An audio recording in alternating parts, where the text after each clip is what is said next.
Hello ladies and gentlemen, Reginald Scott here, and today I want to talk about action cameras. Now there are a huge variety of action cameras out there on the market. As you can see, I've owned and used quite a few different kinds.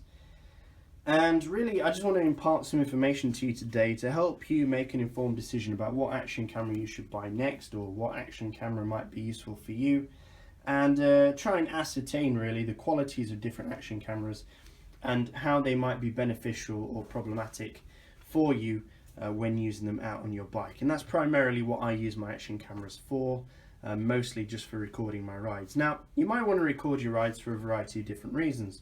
You might want to record your rides like I do for an insurance policy, so if anything happens to you, you can go with that information to the police and hopefully get a prosecution, or hopefully convict a driver of that crime and get them off the road and make life safer for everybody. But you also might want to use them for holidays or taking shots of particular beautiful rides, or maybe you have a YouTube blog and you want a really nice camera that's going to capture some very beautiful footage, and just for entertainment, show your friends and family, and post online. So what kind of camera should you look for, and what are the qualities that I value in a camera? Now, a lot of people out there use cameras like this. This is a very popular kind of design for a camera. This is an SJ cam or a Buffalo cam. They're made in Malaysia. They're very similar to the GoPro kind of design, although probably a little bit chunkier than the modern GoPros are now. And they come with a nice display screen in the back, a waterproof hard case, pretty good camera, and a battery life of about an hour, with a huge variety of mounting options.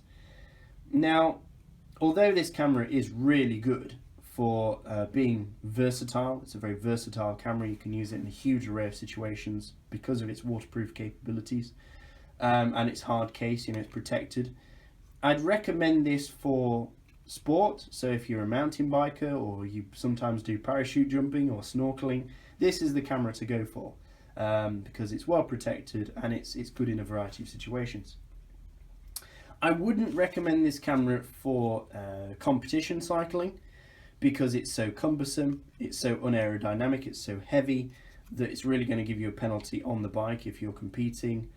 And I wouldn't recommend it for commuting either, because really to attach something like this to your head is doing several things. First thing it's doing is letting everybody in the world know that you've got a camera on your head, because it looks like a camera. Everybody knows this to be a camera. Makes you look like a Teletubby, and because it's so unwieldy, so cumbersome, it's not something comfortable to have on your head, in my opinion. I mean, I've had a variety of cameras strapped to my helmet, and this one is just, as far as I'm concerned, impractical. Better to stick it on your handlebars, but then you lose that ability to turn your head and point it towards where you want to look to. So in my personal opinion, and I know some people might disagree, this design of camera is a bad design of camera for simply recording your commutes. For me, it's just too big, too bulky, and it's really unnecessary. You don't need a digital screen on your camera if you're recording your commutes. You don't need all this nonsense with waterproof cases and things. So I wouldn't recommend it for that. But if you're buying it for holidays or other sports as well, or if you just want an all-round, very handy, practical camera for a variety of uses, then this one is probably the one to go for. Now, the first camera I started off with was this one. It's a little SD camera, very, very cheap. This one probably cost me about £30 when I bought it new. It's made by Swan. It's a Swan Action Cam. I don't even know if they still sell these, but I'm sure you can get something similar to it. Looks like a torch. If I compare it to a torch here, both aluminium bodied, about the same size, as you can see. So it's very unobtrusive. You can basically secrete it on your person without anybody knowing you've got a camera. Most drivers I spoke to thought this was a light. So you can record your rides if you're doing just a short commute to work, say 10-20 minutes on the bike or something like that. This is perfect. Short battery life, so only an hour, but cheap. Not great video quality, not great in low light conditions, but you get what you pay for. So if you are only doing a short commute to work in daylight hours, this is probably perfect for you. It's exactly what you need. Lightweight, unobtrusive, easy to hide, and yeah, looks like a torch. The ones I upgraded to, the ones that actually captured my hit and run video, were these things. They're Russian made cameras. I'll just show you the lid on the box there, so you're not Russian writing. Again, they've got about an hour's battery life, maybe a bit over that. Nothing spectacular. They boast 1080p and 720p, although again the video quality is not amazing. I tend to use 720p on my cameras all the time because it's better in low light conditions and it's better for slow motion photography. And you've also got more frames to look at, so if you're trying to find a particular piece of information within those frames, 720p is better because you can often capture obscured number plates and stuff more easily with those extra frames that come with the 720 by 60 rather than the 1080 by 30. Yeah, so these were a little bit more expensive. I think these are about 40 or 50 pounds each, but again, they're not going to break the bank. I'd recommend two cameras, one for the front, one for the rear. Stick one on the side of your helmet. That's another thing as well. If you have this on your helmet, you've got to mount it on the top of your helmet, and it's very, very high up. So it's well above your eye line. Your eye line is going to be down here somewhere. If you're looking at a driver through his window, this is going to see the top of the car. It's not actually going to see the driver. So if you get one of these, you can mount it on the side of your helmet, much lower down, or even under the rim of your helmet, next to your ear or something. And when you look at the face of the driver, it's going to see what you see. So that's a much without you having to duck your head down too far. So that's a real advantage. Definitely recommend two cameras. You're much more likely to get somebody's number plate as they come up behind you than you are after they pass you, because as you turn your head to watch the car go, all you're doing is looking at the side of the vehicle. But definitely recommend two cameras is a must if you really want to capture bad drivers out there who might endanger your life. But yeah, I can certainly recommend these. For the price, they're very, very good. These still function actually. These have been in a box, believe it or not, for a few years, and if I press the buttons on them, they still work. They still come on, unbelievably. I was quite shocked when I took them out of the box and they did that. So there you go, easy operation, 2 button, 1 button on, 1 button off, 1 button for record. Very simple. Now we come to the Polaroid cubes. These sort of things are really small, very handy, you know, very concealable. Don't really look like cameras, which is great. Easy to fit onto your helmet on various other places. I made some magnetic mounts for mine, as you can see. They work really well on magnetic mounts or anything that's ferrous in nature. And very handy little cameras. Great in low light conditions. I was very happy with their low light capability. Probably the best camera I've ever had for recording at night or in the dark. They boast a 90-minute battery life, although I never got 90 minutes out of them. I think the best I ever did was about 80. But still better than an hour. So if your commute is half an hour, these are probably okay. The only issues I had with these though is they're not very reliable. I had to put plastic covers on the screens, as you can see. I actually glued plastic on here to prevent them from fogging. These fisheye lenses in here fog up really badly in cold weather. Not so much an issue here in Brunei, but certainly an issue in colder climate countries. So that's something to be aware of. They also shut off on you in very low temperatures. I noticed anything below 0 degrees, -1, -2, these would shut down. And they often corrupted files. They were a real pain for corrupting files, more than any other camera that I've had. They would regularly, I would come home and the light would be solid red or solid yellow, which is unusual, it should be flashing, and they wouldn't turn off, and you just had to connect them to a computer, and then you'd have just a load of garbage files on there that wouldn't be anything at all. So yeah, that's an unfortunate thing. These I'd recommend for maybe sportsmen among you.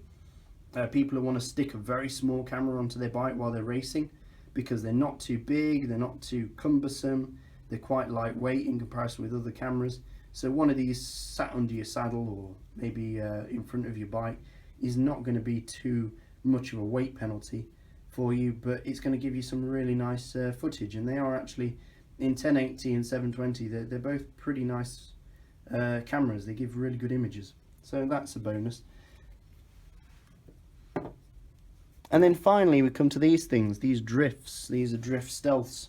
I really like these cameras. I have had one issue with this one. It got too hot in the sun and it's damaged the battery life, but they usually come with 3 hours of battery life, which is fantastic for me because I often ride for over 2 hours at a time. I like to do between 50 and between 30 and 70 kilometers I usually do on my rides, and you know, it takes me a couple of hours to do that, if it's more, you know, so it's useful for me because I ride for long periods of time. It means I don't have to change any batteries, and it means that I can keep rolling the whole time pretty much. Obviously the further you go, then the more you stand the risk of being without cameras, but that's unfortunately, they don't make a camera that lasts 10 hours. If they did, I'd probably buy it. So great, you know, these are great for that. They've got a nice helpful display. They can record in a variety of formats, sorry, not formats, a variety of frames and a variety of qualities. Very easy to use. The mounting on them is mounting brackets are fantastic, really easy to clip on and off. You can change the angle on them very easily. You can even swivel the screen here to change the angle of the sensor, so it's never lopsided video. It's absolutely brilliant. I've had to stick a bit of sponge on here to help with wind noise on the microphone. That has actually really helped. That's just a piece of advice there. And this one I stuck a piece of plastic on the lens, again not to prevent it from fogging, but simply to protect it. This one goes behind me under my seat, and it's in direct line of all the stones and muck and things that my back wheel throws up. So I just thought I'd stick a bit of plastic on there, and once that gets damaged or scratched, I'll just remove it and put a new piece on rather than damage the glass.